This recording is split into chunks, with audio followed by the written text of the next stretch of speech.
I am so excited to introduce Dan Reichart. He is a professor of physics and astronomy at the University of North Carolina at Chapel Hill. And Dan is also the director of Skynet, which you may have heard of. It is a globally distributed network of fully automated or robotic telescopes. Super cool. So, hey, Dan, thank you so much for joining us. Hey. Hey, and I'll let you take it away. Okay, I'm going to share my screen. Okay, can everyone see that? Yep, yeah, looks great.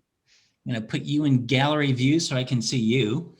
Now, before beginning a talk, I like to know my audience a little bit.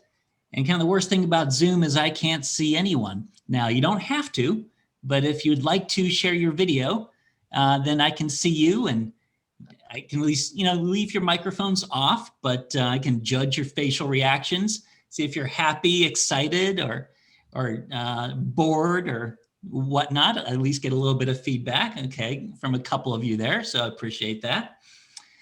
And let's figure out, this would be a good opportunity to use the web page. There's a link, maybe we can put that in the chat room. And this is a web page. You're going to give a lot of numerical feedback during this talk. We're going to try to figure out life in the universe, how many civilizations are out there in our galaxy today that we might be able to communicate with. So I'm going to ask you a lot of questions. You're going to, no one really knows the answer to this.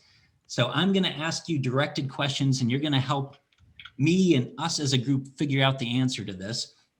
But let's practice using the interface. So I have it right here. And the link is probably in the chat room now. Now, 1 second, I need to reset it.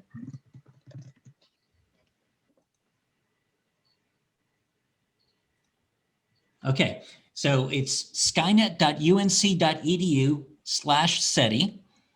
And go ahead and submit your age. It's anonymous. So I know it's impolite to ask some people their age, but it's totally anonymous.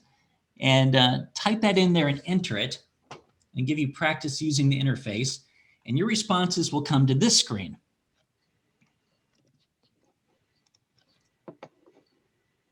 Now, I think I don't have the number in front of me, but I think we have 30 or 40 of you. And so I'm going to encourage all of you to participate today using this interface. It seems we're peaking out around 21 responses, 22. So that's gonna be my expectation for the talk today.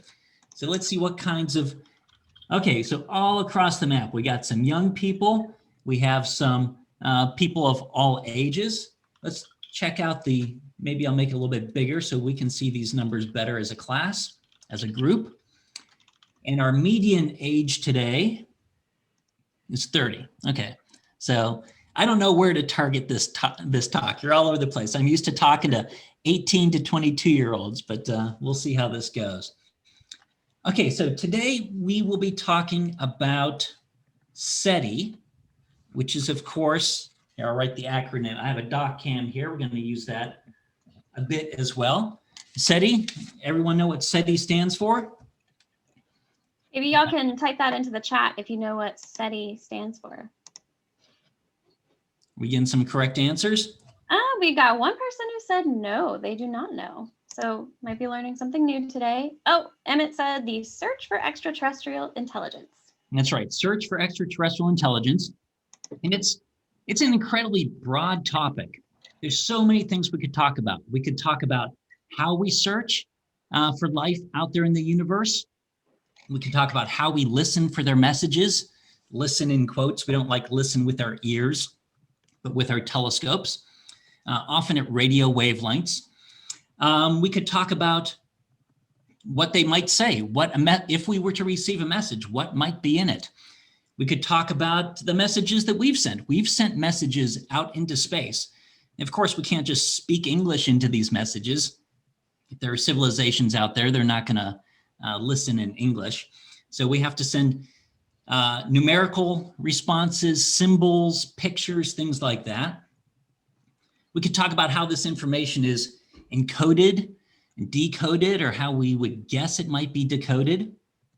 We could talk about, the list goes on and on. We could talk about what the civilizations might be like if they're out there, what the life might be like. So astrobiology.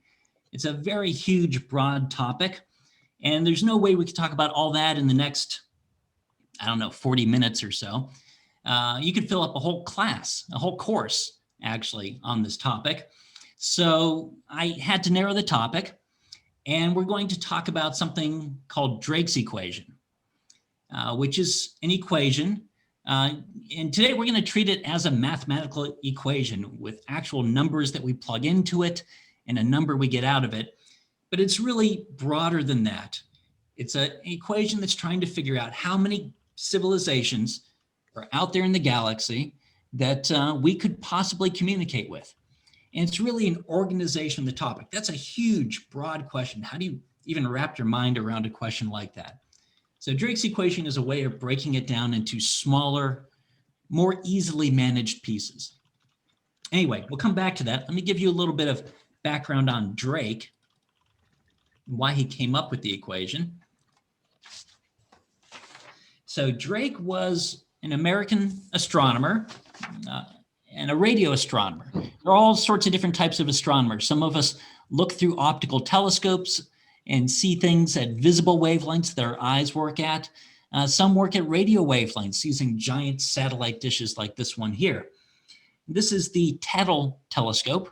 Its primary collecting surface, it looks like a satellite dish, but it's a telescope for radio wavelengths. The primary dish is 85 feet across, so it's pretty big. And this one's located at the National Radio Astronomy Observatory in Green Bank, West Virginia, and which was built in the late 50s, early 60s. And this was the first telescope they built, and Drake used it almost right away for the first search for life in the universe, intelligent life, technological life ever conducted. He pointed it at a nearby sun called Tau Ceti, and he picked it because it's a lot like our sun, the same color, the same mass, the same luminosity. And he thought, well, if there's life here, maybe there's life there. And it's not too far away. So he pointed and listened. Again, we don't listen with our ears in astronomy, but we take in these radio waves, which is a type of light, and sift through the data. And there are a lot of things in the universe that make radio signatures, natural phenomena. And that's kind of noisy and staticky, and it has a particular signature to it. If there's information encoded, it reads very different, like AM radio, FM radio that you might listen to in the car. If you were to look at the pure radio signal, there's structure in it, there's information embedded. And so you can tell the difference. And he didn't get any of that. Yeah, he may have detected some radio waves, but it was just natural phenomena. It wasn't encoded information. So he went back to his office kind of disappointed, thinking, this is going to be harder than I thought, and sat down and put together an equation to help organize the problem. And this equation is called Drake's equation. I'll put it up here. We'll look at it briefly, and we'll keep coming back to this throughout the talk. Let me do a quick refocus, just so it's nice and crisp and clear. Put my hand there, that helps it focus. Okay, so what he's trying to figure out is the number of technological intelligent civilizations in the galaxy today. Let's start with the galaxy. Why is he limiting himself to our galaxy? The universe is full of galaxies. Why just ours? Well, ours is pretty big. To send a signal, whether it's visible light, radio waves, anything like that, from one side of the galaxy to the other, it takes 100,000 years. Now, we don't live on the edge, but we're a good distance out. So if we're trying to communicate with someone on the other side, it may be 50,000 years one way, 50,000 years to get a message back. If you start talking about other galaxies, you're talking about millions, even billions of years, and the signal degrades over such great distances as well. So he's going to focus just on our galaxy, though at the end we'll multiply by the number of galaxies in the observable universe to really give you a sense for how much intelligent life might be out there. And he's focusing on, as I said, intelligent technological life. This isn't just to figure out if life is out there, but life that we can communicate with. Okay. And we'll go through all what he did, as I said, is he broke it down into easier to manage pieces. And we'll go through these in great detail in just a minute, but just a quick summary. is going to start with stars. So we think life doesn't form in the emptiness of space. You need an energy source. So we're going to start with the rate at which stars form in our galaxy. And again, we think you have to have planets or moons or something for the life to form on. So given a star, what fraction have planets? Given a system with planets, what fraction or which of these systems have large habitable zones, large regions where it's not too hot or too cold for life? And then how many worlds are in that habitable zone? So these first four questions deal with the environment, setting the stage, getting the proper conditions for life. And I can advise you on these. The first one we know the answer to, but the farther we go, the less we know. And it'll be more guesswork. Then these bottom ones are the really tricky ones, biological, societal ones. Given the ideal environment, on what fraction does life arise? Just simple cell, a single celled life. Then if you have a world with that, what fraction of the time does intelligent life evolve? And then what fraction of that develops technological society? And then you end up by multiplying it by how long that society stays in a technological state. They're technological for a long time, there's a greater chance we'll catch them out there in the galaxy. If it's a short time, this is going to be a harder thing to accomplish. But before we go into each of these, for each of these, I'll give you some background information, and then you're going to vote. But let's just start right from the beginning. Without going through any of it, what is your guess? I'm going to go back to the e-polling interface. I'm going to clear the board. And just guess how many technological intelligent civilizations ready to communicate might be out there in the galaxy today. And you can also do fractions if you did, or a decimal. If you did 0.1, that means 1 every 10 galaxies.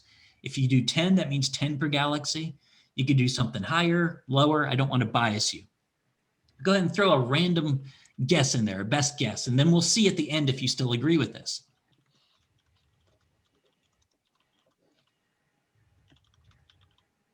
And we are getting some guesses in the chat.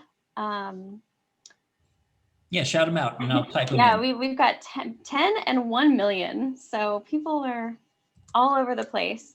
And Okay. It's okay if the link is not working for you, but the link that we're putting in the chat should take you, well, it will take you to the application where you can enter your responses.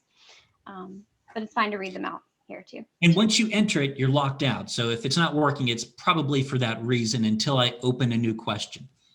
And so you can always put them in the chat and shout them out. So we got 24 this time. Let's see what you all said. All over the place. And let's find the group median. So as a group, you decide that there are 46. Okay, so I'm going to put that on the dot cam. 46 civilizations in the galaxy today ready to communicate with. And so, well, let's see. Let's start working our way through these pieces. Now, the first one I can help you with, the rate at which stars form in the galaxy. That's one astronomers know. I'm an astronomer, so it's pretty simple. It's the number of stars in our galaxy divided by how long the galaxy's been around. That's the average rate at which stars form. Anyone know the number of stars in the galaxy? If you do, throw it in the chat if you have a guess. The number of stars in our galaxy. If nothing comes in, that's Long okay. time since I heard. Okay, we're getting 1 billion, 10 to the 9th power, 9 billion or more. Okay, it's actually larger than all of those. It's a few hundred billion, somewhere between 2 and 400 billion. The universe is always bigger than you think it is. So let's go with 300 billion, kind of in the middle. I'll write that out. 300 billion stars. Then you divide that by the age of the galaxy, which is approximately the age of the universe. Anyone know how old the universe is? Throw that in the chat if you know. 10 billion years? 13.8 billion years? 13.8, yep, that nails it. About 14 billion years. And I'll write that there. So the billions cancel. And 30 divided by 14 is pretty close to 30 divided by 15, which is about 20. So about 20 stars per year form in our galaxy. It's a little bit less now. We formed more of them early on. There's less gas available for it now, but on average about 20. Maybe it's 18, maybe it's 22, but it doesn't matter because as we go farther along, it's going to become less and less knowable.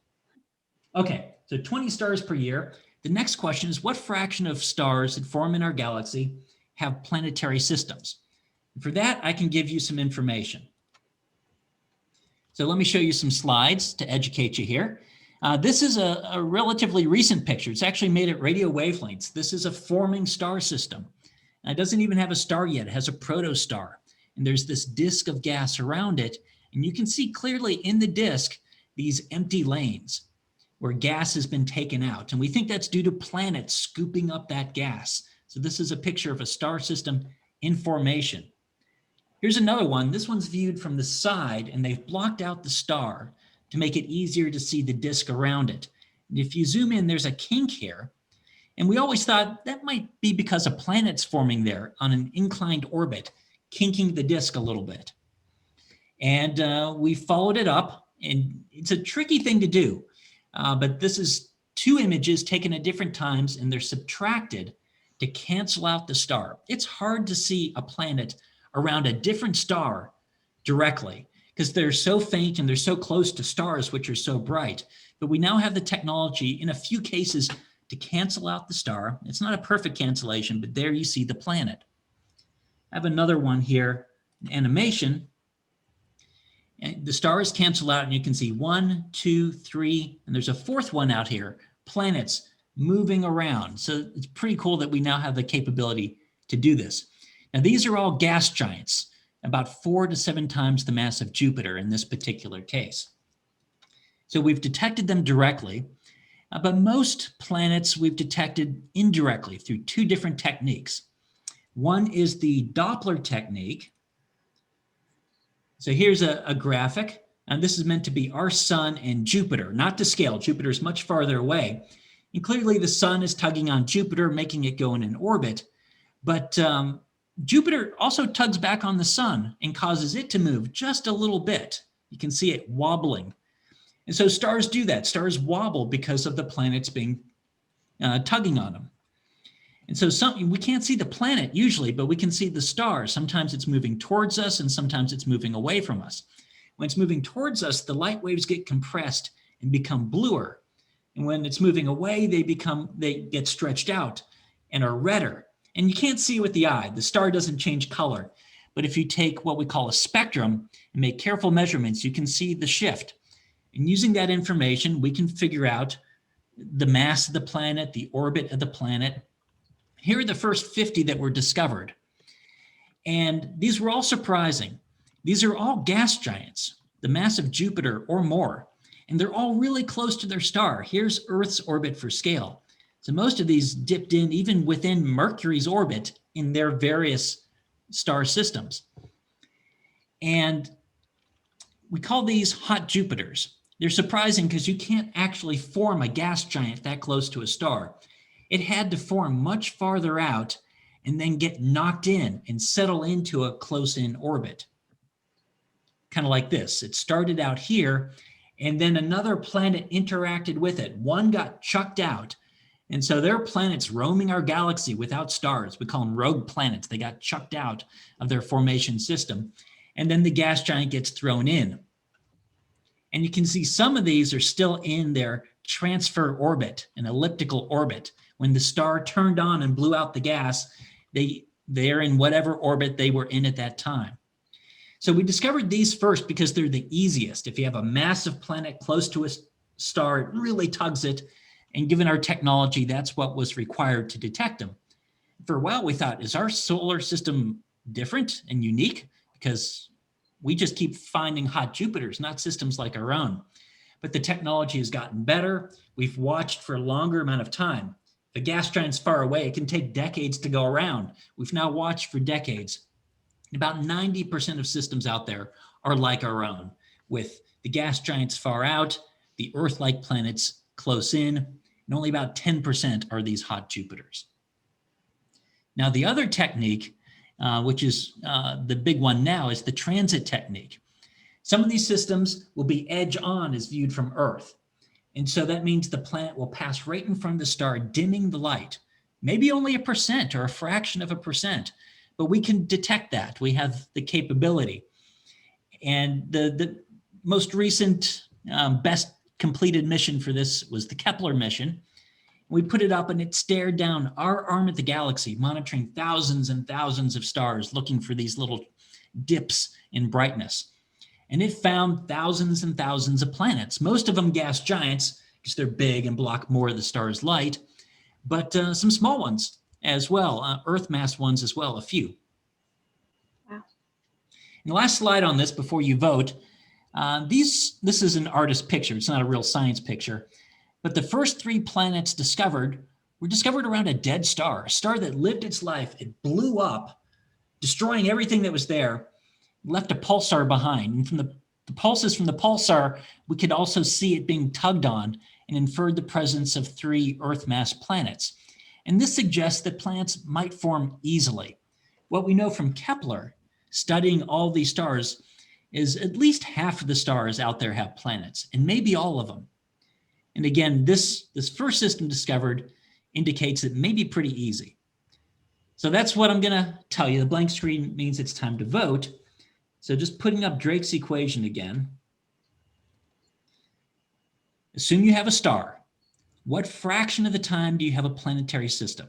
So this would be a number between 0 and 1. Don't give me a percent. If you want to say 50%, say 0.5 or 1/2. You can also do fractions. So I'm going to clear the board. Go ahead and vote. You have a star. What fraction of the time does the star have planets? Any kind of planet. Okay, so I'm seeing 1, 0.5, 0.6729. 6729. Yeah, between 0 and 1 are what we're looking for. Mm-hmm. Another person says 1.0. Would that be 1? So that maybe 1%? Mm. Oh, 1.0. 1.0. Mm-hmm. Yep. Okay. 100%. And a couple more for 0.5. Okay. We're up to 23. Let's see what we have here. Okay. So as a group, you had answers all over the place. Most 0.5 at the bottom, some as high as 1, came up with 0.8. And that's a number I can get behind. In fact, as an astronomer, I wouldn't be surprised if it's much closer to 1. And we'll probably know very soon. This is a question astronomers are dealing with now. I didn't write that very neatly, 0.8. Okay, next question. We have a star, we have planetary system. What fraction of these have a large, continuously habitable zone? Now I have to define what I mean by that. It's sometimes called the Goldilocks zone, not too hot, not too cold. So here we have a high mass star, a solar mass star like our own, and a low mass star. The high mass stars are massive, of course, but also luminous, putting out a lot of energy, and they're hot. So you have a huge region that's not too hot, not too cold. If you're in here, it's too hot. If you're out here, it's too cold, but in here, it's just right. And what do I mean by just right? Life, as we understand it, requires 2 things. Carbon. Carbon is a magical element because it bonds so easily and in so many ways with other things that you can build complicated structures. Life is complicated structures. It's carbon-based or maybe silicon-based, but there's a lot more carbon in the universe. And you need a fluid medium so the carbon can move around and interact with things. If it's too hot, all the liquid is boiled off, in this case, water, and so the carbon's not going anywhere. If it's too cold, the water is a block of ice, and the carbon's not going anywhere. So you need liquid water or liquid something. And in the inner solar system anyway, water is the thing in abundance. And so that's what we're talking about here. Now, these high mass stars, they have a big habitable zone, but the problem with high mass star, they have a lot of fuel, but they burn it quick. They live hard and die young. That's how I remember it. They don't last very long, maybe only a few million years. And that may sound like a long amount of time, but that's not enough time for planets to form and cool down, let alone life to form. So we're going to throw out the high mass stars. Let me put up the doc cam a little bit. There are a whole bunch of classes we need to throw out. High mass, they just don't last long enough, so no. What about the low mass stars? It's a teeny tiny habitable zone. And you may think, what are the odds that any planets are in that tiny zone? The low mass stars are more compact. The whole system is more compact. So even though it's smaller, you can still have planets in there. The problem is they're tidally locked, like our moon is to the Earth. The central body stretches out the orbiting body a little bit, and then that elongation points towards the central body. That's why we always see the same side of the moon. It's tidally locked to us. And the same will be true for planets around those low mass stars because they're so close. It means one side of the planet is super hot because it's always facing the star, and one side is super cold.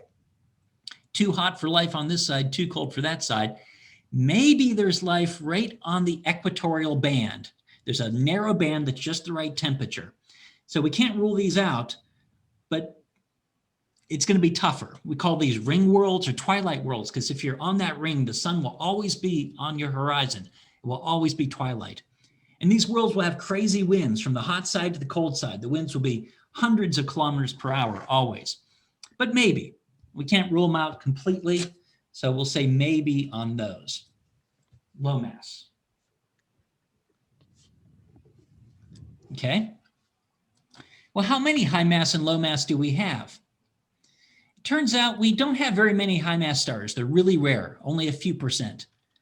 But the low mass stars, about half of stars are low mass stars. So high mass stars, we're only losing a few percent. Low mass, it may be about half of them. Now, there's some other categories of stars we also have to think about. What about binaries? Half of the systems out there, I lost you all for a second. You all still there? Oh, yeah, we're still here. Okay. Half of the stars out there are binaries. And you can orbit really close or really far away in about, close to one or the other or far from both, but not in between. If you're orbiting in between, you'll be gravitationally pulled back and forth and eventually thrown out. So you're either really close where it's too hot, or if it's a low mass star, you're tidally locked and it's a ring world, or you're really far from both, in which case it's most likely going to be cold. There are exceptions, but generally I have to say, George Lucas, you got it wrong. If you can see both stars there, that means you're probably orbiting far from both, and it should be cold like Hoth, not hot like Tatooine. So that's my nerd reference for the talk there. So binaries, we're going to say no or maybe, if it's a low mass star with a locked in, tidally locked world, maybe it's a ring world there. And these binaries are about half of systems. So binaries, probably not, and we lose another half there. Two more categories pretty quick. One are those hot Jupiters. When they worked their way in, what do you think happened to all those little Earth-like planets? They just got chucked out. So if a massive planet works its way in, you lose all the Earth-like planets. Then again, it has moons around it that it's carrying into the habitable zone. So maybe those can then become the new habitable worlds. So for hot Jupiters, we'll say no, but maybe on the moons, and that's about 10% that we have to chuck out. And the last is the galactic habitable zone, which is a nifty concept. Here's our galaxy. And, we're carbon-based. Carbon is made in stars, and they blow up, and they put their carbon into the gas around them that forms new stars. They form more carbon and blow up over and over until you have enough carbon to make life. You yourself have been through about 50 supernova explosions to make enough carbon to make you and to make our planet. Out in the outskirts of the galaxy, there haven't been enough supernova explosions to make enough material for life. And in the inner regions, they're going on too frequently. These explosions produce a lot of radiation that may be detrimental to life. So some people think that life's only going to form in the intermediate region, not the center, not the outskirts. Though other people will say even under a lot of radiation, life might find a way. So we'll say no or maybe to another 10%. Okay, so we have enough information for you to guess now. If you want to be conservative and throw out those question marks, throw out the ring worlds and the irradiated center of the galaxy, you lose half. You lose half of that, so we're down to a quarter. Lose 10 or so, 20 or so percent of that, so 0.2 Now, you may be a little bit more generous and say, yeah, the ring worlds count and your number may be higher. Or you may say, there have to be other factors that I haven't mentioned and it may be tougher than that. But at least you have some basis on which to make an educated guess.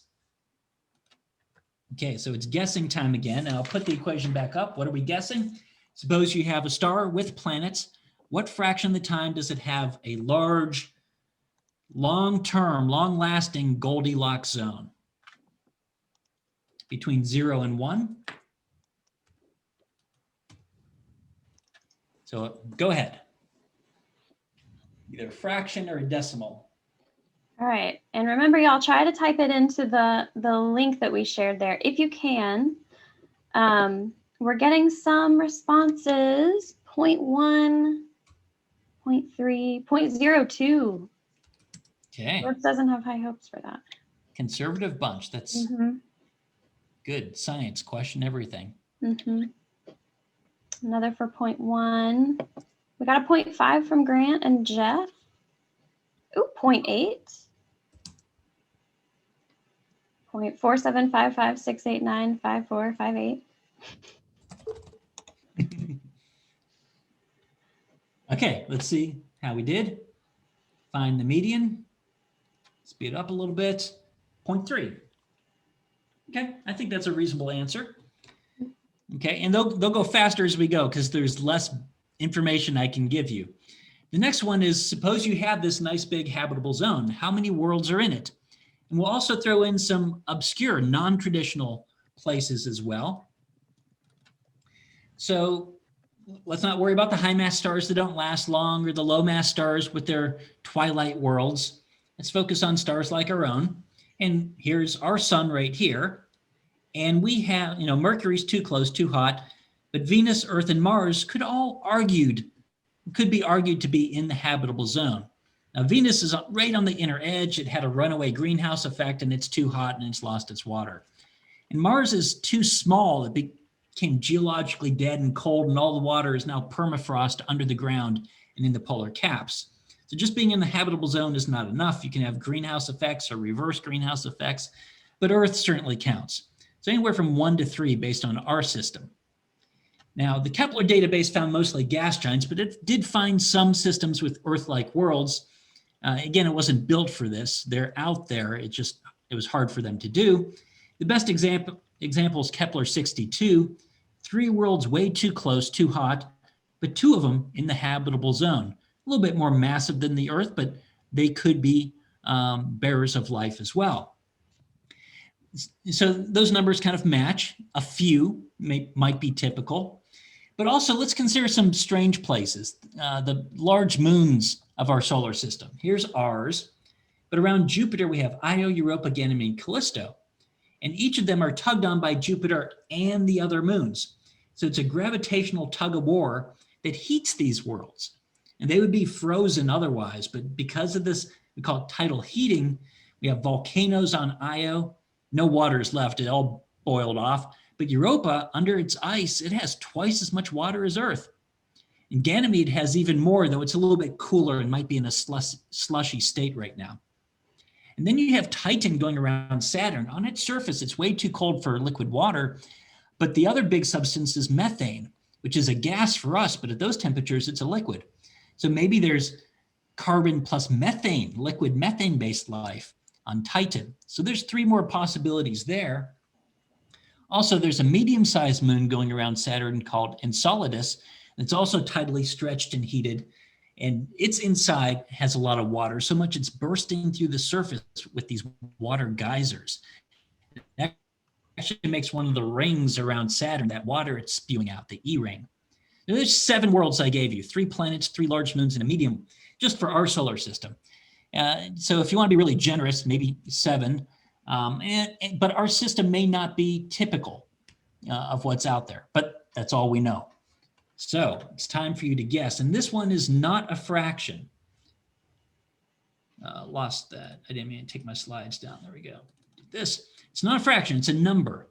So if you said something like 10, that means 10 worlds per system. If you say 0.1, that means 1 world every 10 systems in the habitable zone. So I'll clear the board. So how many worlds in these habitable zones? You can assume the habitable zone is there. We've already done that part. How many worlds, typically?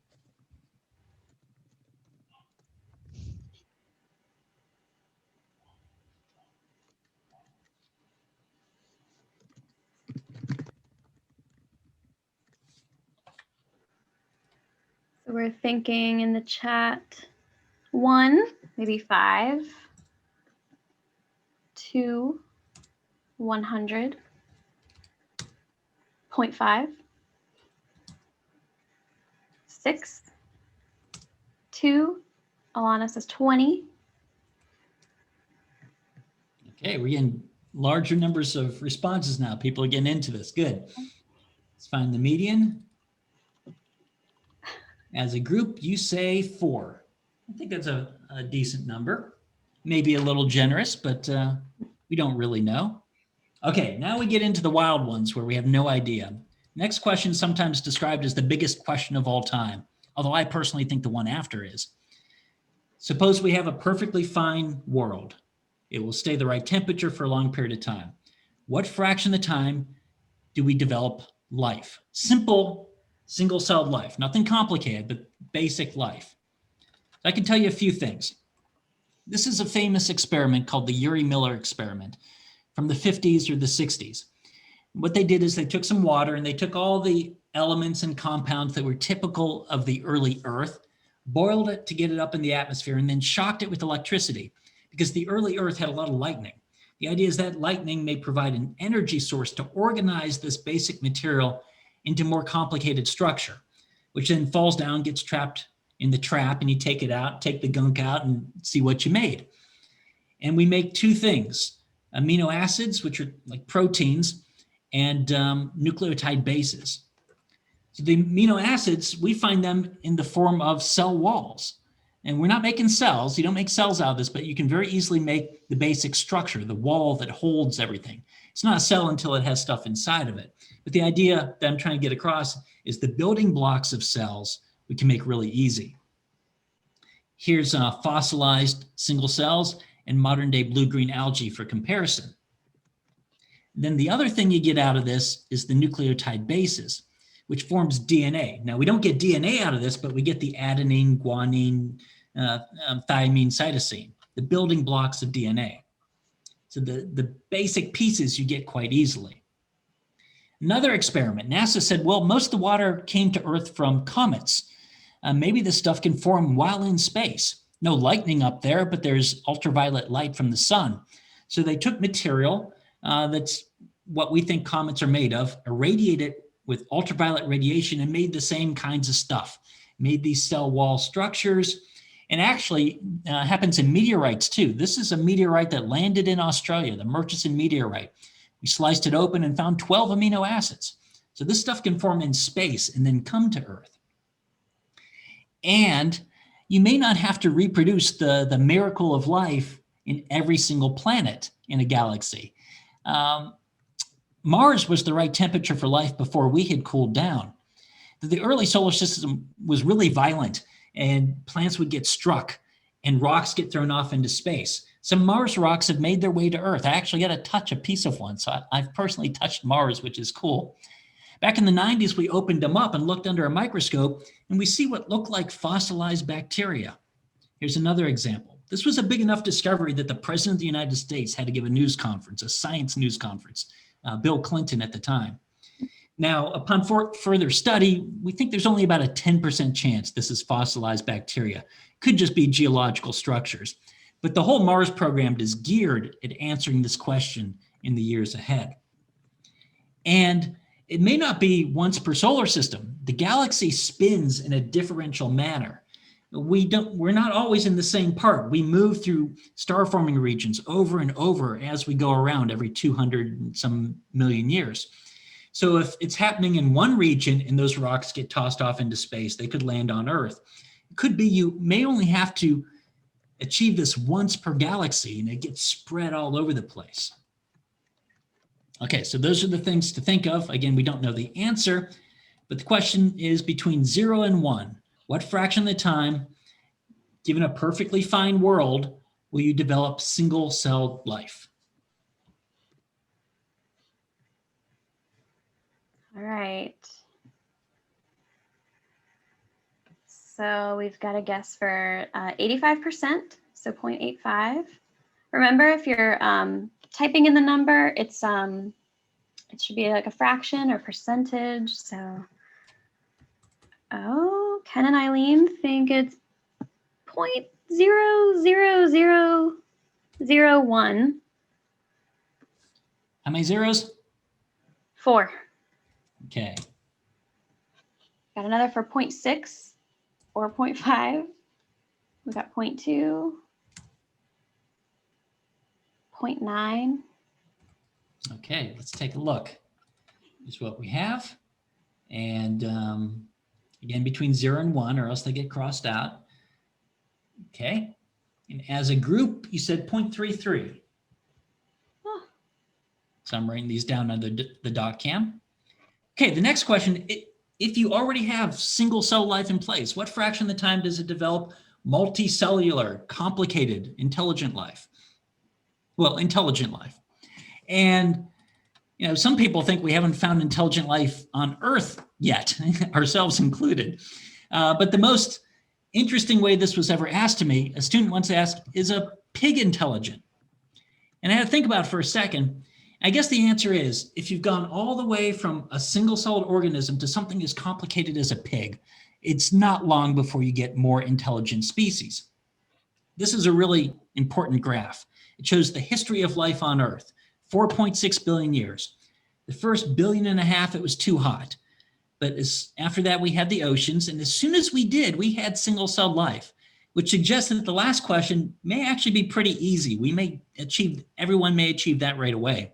But look, we had to wait 2.5 billion years before those cells figured out how to work together into multicellular life. Once it did that, you had great diversification of life, all sorts of things, until we finally came along in the final pixel of this diagram, which is always fun to think about. Wow. So Yeah. I think this may be the tougher of the two. What if it took another 1 billion years for that magic combination to occur? We wouldn't be here. Okay, time to vote. Given single-celled life on the planet, what fraction of the time, given billions of years to work with, do you form intelligent life, multicellular life? So I'll clear the board.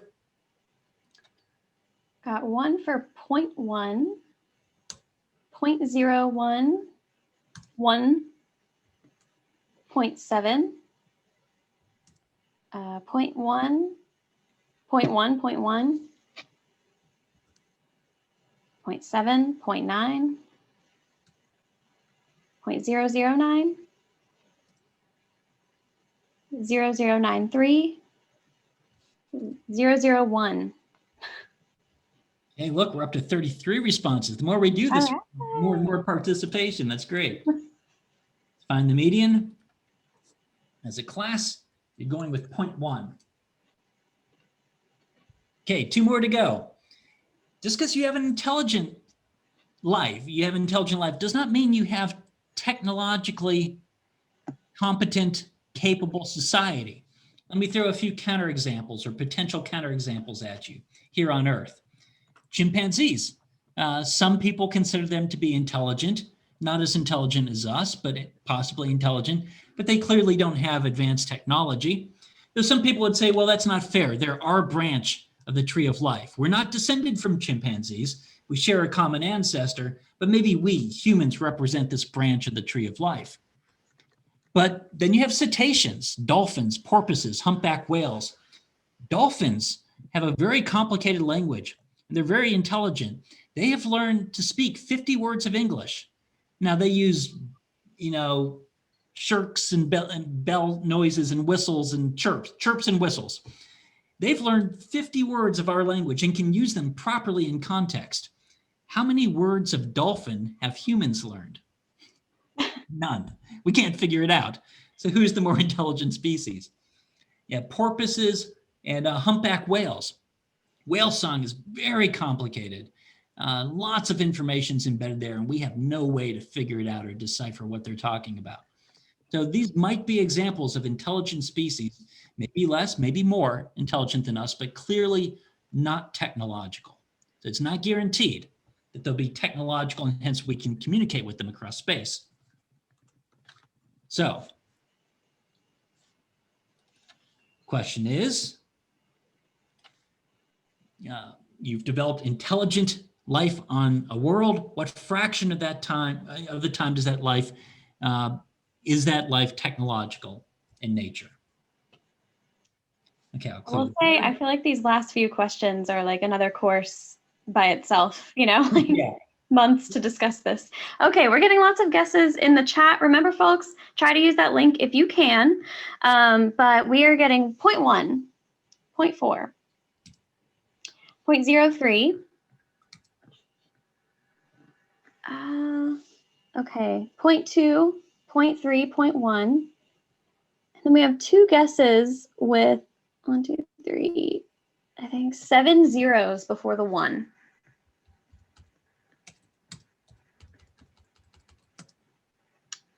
.23.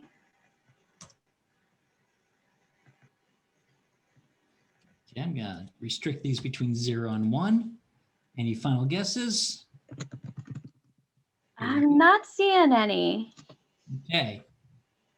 So let's see here. We're going to find the median. The intelligent life is technological society 10% of the time. Okay. Last question. This one's a time scale.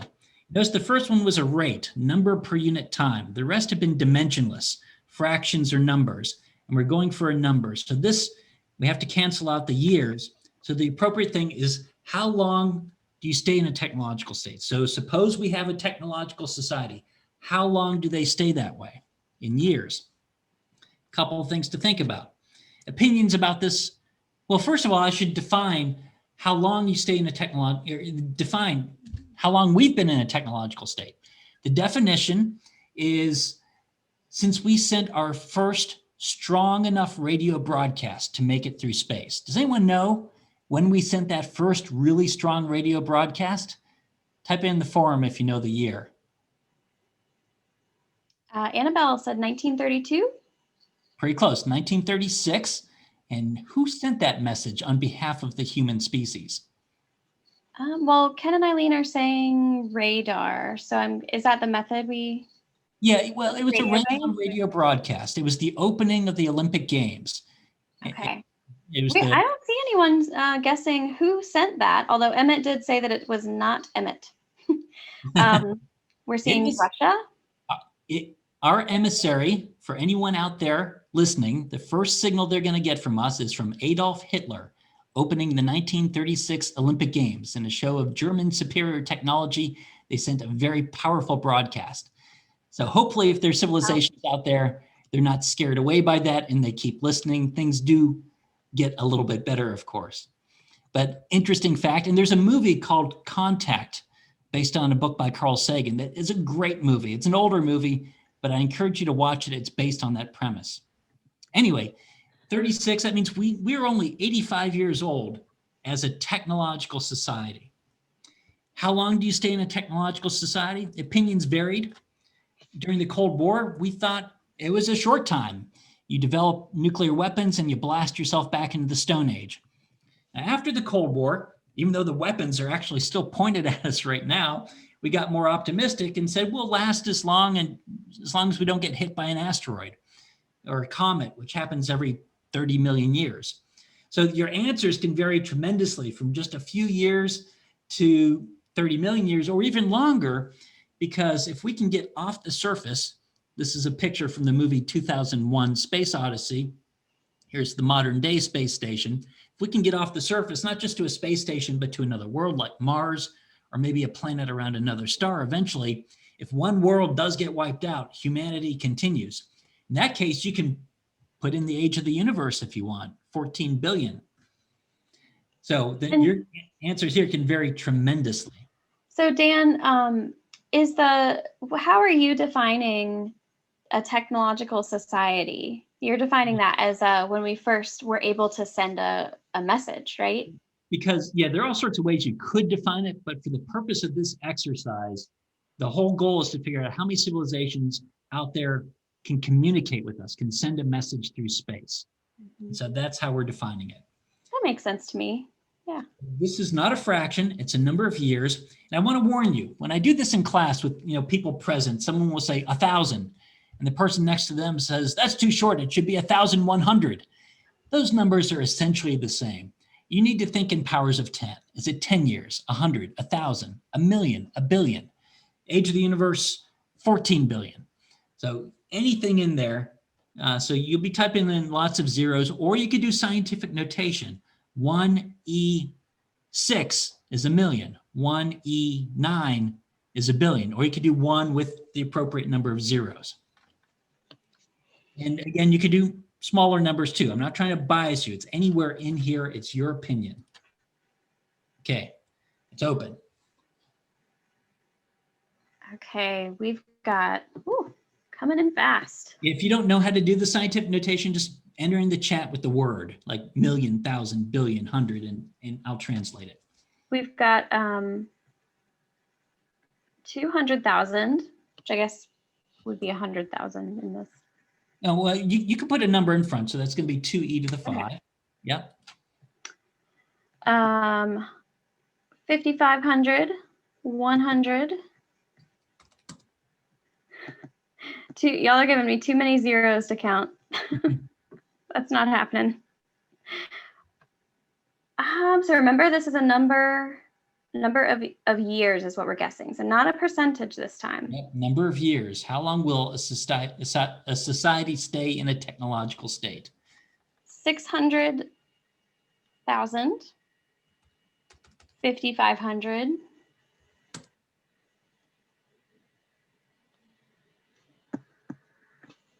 1 billion, million, trillion. Maybe 1 trillion is what would that be? I can actually do that. Billion, million, trillion. Can you do that? 1e to the 27, I think. 140 million.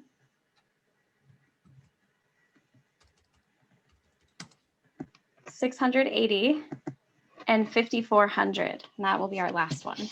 Okay. I'm going to view these and let's find the median. As a class, you're going with 200,000. I always like to look for the smallest one here. We have some hundreds. And so 100, 100, 100. We've only been around, well, we've already been around 85. And so, and I've lost all you on my second screen. I just assume you're still there. Are you still there? We are. Mm-hmm. Okay. Yeah. For some reason I can't see you. I'm not going to try to figure it out now. But that means there's only 15 years to go. So my advice to you is to quit school, go to the beach when COVID's done, just relax because you think it's almost over. But no, don't be a fool. Stay in school. This is an 80s reference, an 80s TV show. Most of you probably won't get it. Anyway, let's put that forward.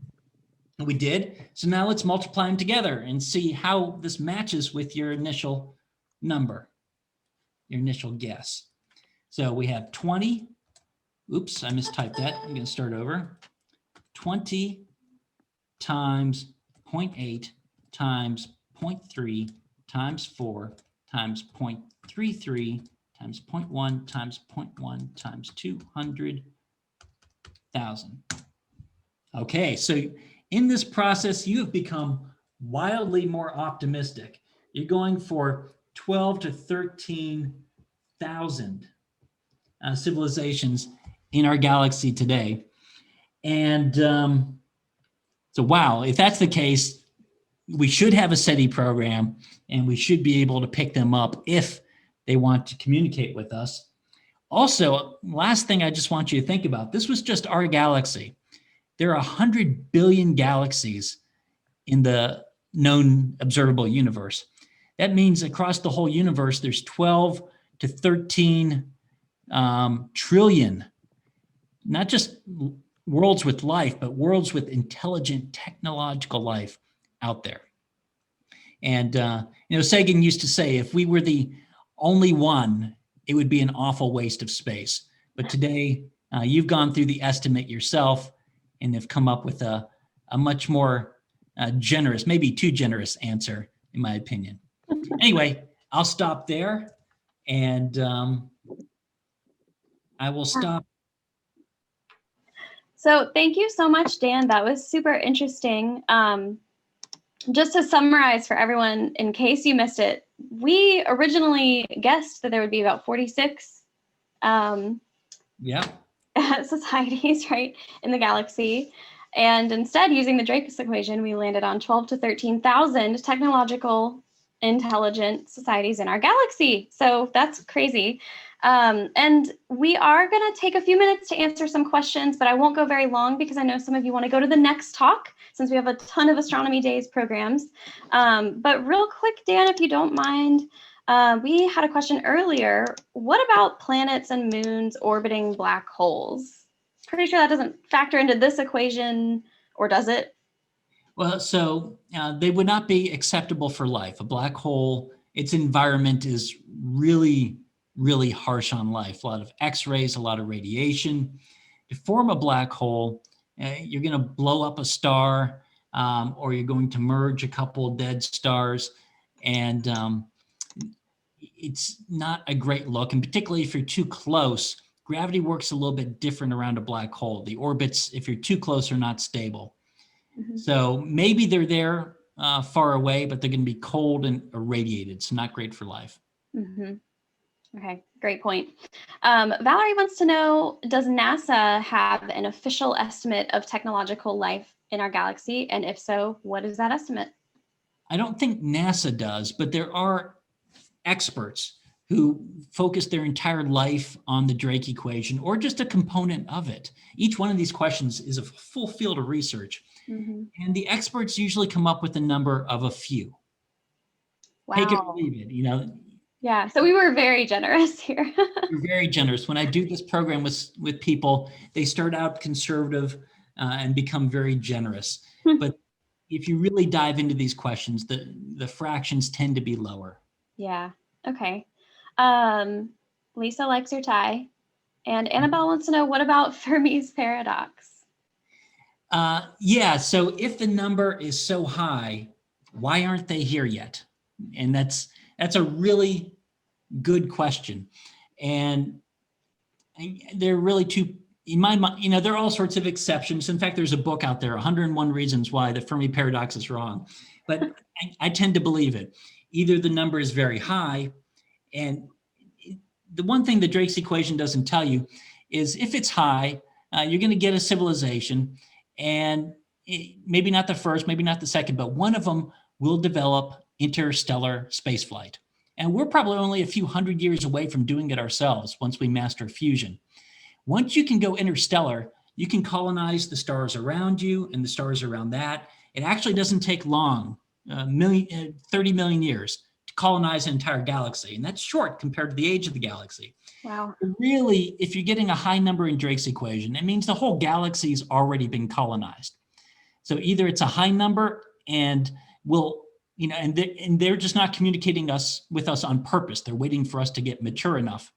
Mm-hmm. Or it's a low number and the whole galaxy's out there for the taking. And we're the first. We're just a few hundred years away from starting colonization. So it can go either way. Okay, and I'll make this our last question since we're basically out of time. Elaine wants to know, we only talk about life in terms of our definition, right? So carbon-based, can handle a certain amount of radiation, et cetera. What about other life that isn't as we know it? Yeah, and so there's always, you know, who knows, maybe something we didn't think of, but carbon is special because it can bond with itself and other things so easily. We can look at all the elements in the periodic table and only carbon and everything in that column has that property. So under column, you have silicon, and sometimes in science fiction, you hear about silicon-based life, but it's rare. And the farther down you go, it's rarer and rarer. Carbon, you know, it's all mixed. And so if you're going to have silicon-based life, you're going to have carbon-based life more easily. So it's carbon and a fluid. The fluid doesn't have to be water, but only water and methane occur in abundance. Water is fluid in inner solar systems, methane in outer solar systems. So it's probably going to be something in those categories. Okay. All right, Dan. Well, thank you so much. And thank you everyone for joining us and sticking around for these last few minutes where we're answering questions. And that's always my favorite part of the program. Although I will say it was an excellent presentation, and I feel like I understand, just our origins even better. So thank you so much. And as a reminder, everybody, you can order a t-shirt or hoodie from our website. If you're a Friends of the Museum member, you get 10% off. I want to thank the NC Space Grant for sponsoring Astronomy Days, and I want to thank our Friends of the Museum members for supporting us every single day. We put a link in the chat to a survey for all of the Astronomy Days programs, so we encourage you to fill that out. We'd love to hear from you. And we've got programming, more programs through tomorrow, so check out our other topics. And you can find our pre-recorded programs, not our pre-recorded, but recordings of programs that happened earlier this week. All right, everyone, thank you so much and have a great day. Bye.